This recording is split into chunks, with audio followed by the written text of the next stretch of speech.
اليوم الأربعاء 16 تموز 2025 بدأ هطول المطر في مدينة كهرمان مرعش.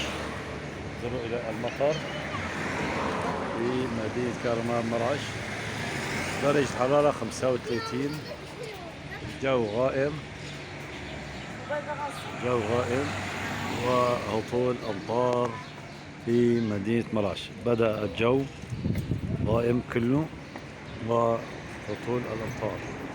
انظروا إلى الجو غائم بتموز، صوروا 16 تموز 2025 تهطل الأمطار في مدينة كهرمان مرعش.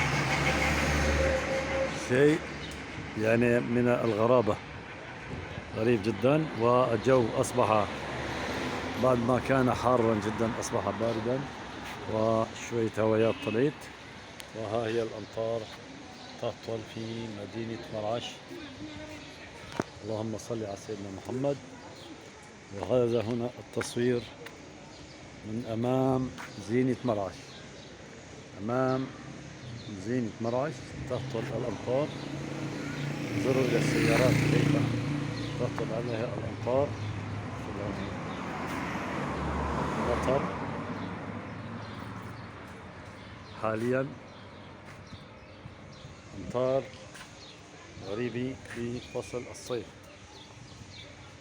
فصل الصيف تهطل الأمطار. طبعا هذه هطول الأمطار كانت في الساعة 2:15 بالضبط من عصر اليوم. حاليا هدي الجو، وقف الأمطار كأنه وجه معدة. ما أظن أصور أكثر من دقيقتين لأنه ما لحقنا من أوله أبدا.